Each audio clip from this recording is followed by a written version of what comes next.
ఆమెను ఎందుకు లాగాలి మధ్యలోకి? సెన్స్ ఉన్న మాటలా ఇవి లేని మాటలా? మార్వాడి గో బ్యాక్ అంటే ఆ ఆధిపత్యము, ఆ మోనోపోలీ అనేదాన్ని ఖండిస్తున్నారు అక్కడ.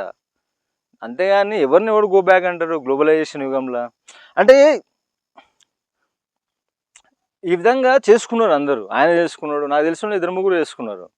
అందరూ అట్లనే ఉండరు. మెజారిటీ ఇట్లా కూడా జరగడానికి ఒక ఛాన్స్ ఉంటుంది. ఫెయిల్యూర్ ఇట్లా కూడా రావచ్చు. దీని ఎఫెక్ట్ కూడా కొంత ఉంటుంది. బహుపరాక్ అంటే కొంచెం ఇది కూడా ఒక ఐడియా పెట్టుకోవాలి మనము.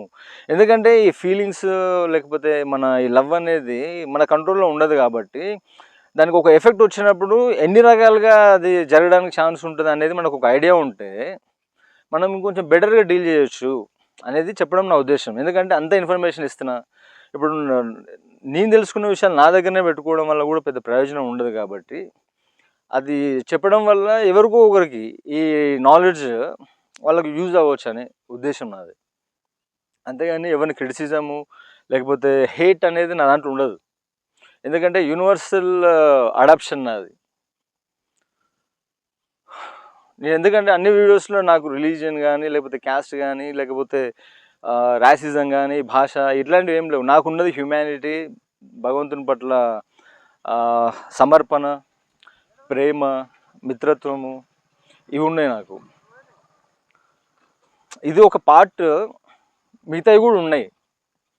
అది సందర్భాన్ని బట్టి ప్రదర్శించాల్సిన సందర్భంలో ఆ పరిస్థితిని బట్టి వ్యక్తులను బట్టి ప్రదర్శిస్తాం.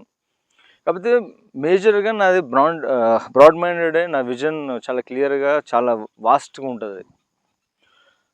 సో ఇది చెప్పడంలో ఉద్దేశము. కాబట్టి ఇట్లా కూడా జరగడానికి ఛాన్స్ ఉంటుంది కాబట్టి అప్పుడే మనం డిప్రెషన్లని లేకపోతే లవ్ ఫెయిల్యూర్ అని ఇట్లా అనుకోవసరం లేదు. ఇప్పుడు నాకు మధుబాల ఎందుకు ఇష్టము? మధుబాల యాక్చువల్లీ ముస్లిం అని నాకు తర్వాత తెలిసింది. ఆమె స్క్రీన్ నేమ్ మధుబాల అని పెట్టుకుంది.